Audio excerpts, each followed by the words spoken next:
Estamos retomando a parte final da entrevista com o senador Ricardo Ferraço, do PMDB do Espírito Santo. Senador, a redistribuição dos royalties do petróleo é um tema muito importante, muito polêmico, que afeta diretamente o seu estado, o Espírito Santo. Como é que o senhor pretende se posicionar nesse debate? Olha, afeta o Espírito Santo, afeta o Rio de Janeiro e afeta de maneira menos impactante outros 2 ou 3 estados. Na prática, o petróleo e o gás se transformaram no chamado novo ciclo econômico de fundamental importância para o nosso estado.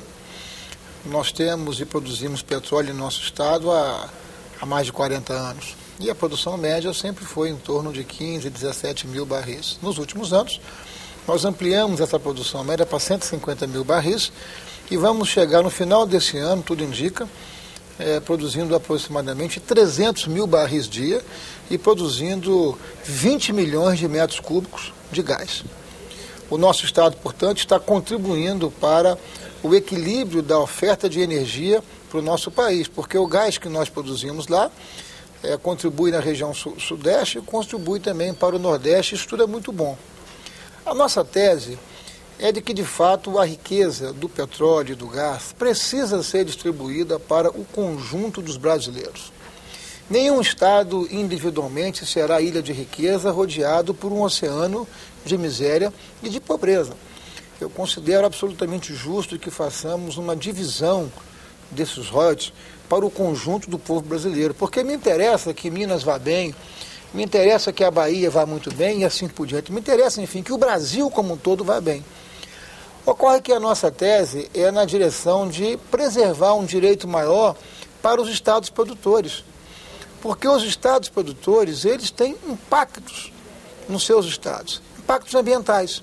Está aí a crise do Golfo do México, mostrando que acidentes podem acontecer e que os impactos ambientais eles são perversos, né? E aí é preciso que nós tenhamos estrutura local para poder, né, reagir a eventualidades como essa.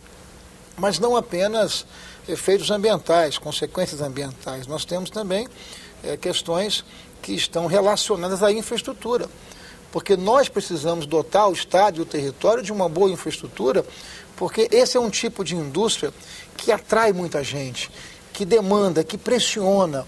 Então nós temos muitas demandas na área ambiental, temos demanda na área de infraestrutura e temos demanda também na área de capacitação profissional, porque esse é um setor que exige elevada qualificação profissional pelo seu nível de tecnologia.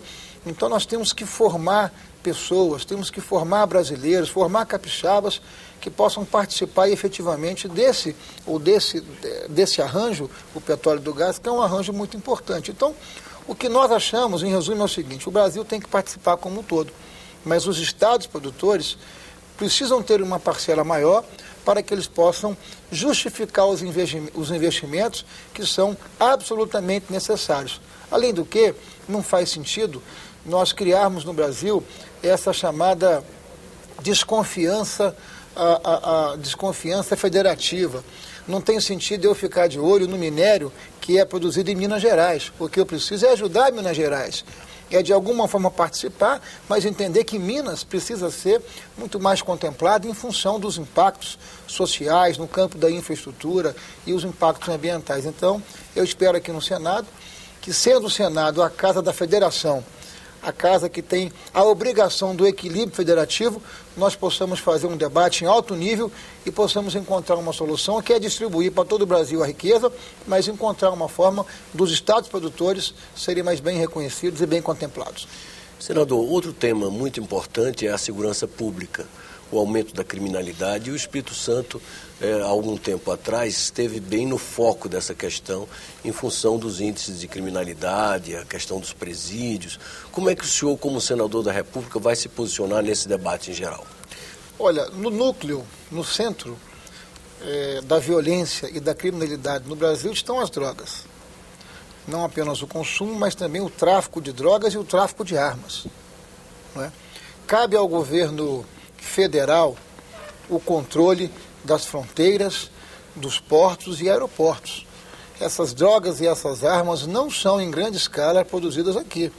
Nós precisamos ampliar a participação do governo federal nessa relação com os estados. Isso é fundamental para que nós tenhamos, a exemplo do Sistema Único de Saúde, um Sistema Único de Segurança Pública com melhor e maior participação do governo federal. Vejamos o exemplo desta boa parceria do governo federal com o estado do Rio de Janeiro. Todos nós ficamos muito felizes quando o Rio consegue superar desafios, quando o Rio consegue diminuir o homicídio, a violência e a criminalidade. O que o Rio tem feito é um trabalho que não é apenas bom para o Rio, é bom para o Brasil, por tudo que o Rio representa para a imagem e promoção do país. Lá o governo federal fez parcerias estratégicas, que está produzindo excepcionais resultados. É necessário que tenhamos a possibilidade e a oportunidade de ampliarmos essa participação e essa parceria do governo federal em outros estados, para que nós possamos, de fato, diminuir os indicadores que são indicadores que envergonham a nação brasileira, porque nós estamos com indicadores de guerra civil. E nós precisamos de boa parceria, precisamos de participação intensa da família brasileira, né? Entendendo sempre que nós vivemos também uma crise de desestruturação familiar. Hoje as pessoas fazem filho, botam um filho no mundo e não querem acompanhar o filho, e não querem transferir formação, caráter, princípio. Acham que o professor é capaz de educar o seu filho, e não é.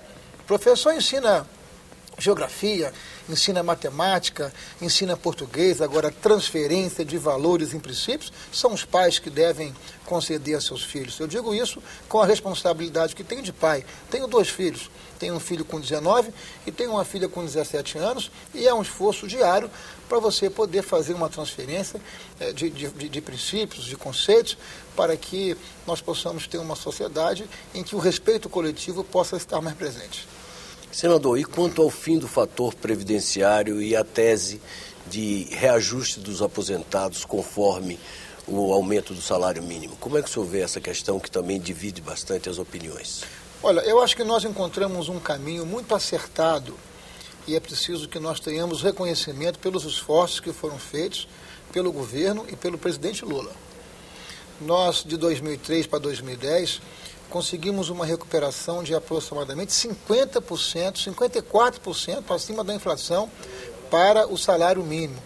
Nós conseguimos resgatar o poder aquisitivo do trabalhador brasileiro.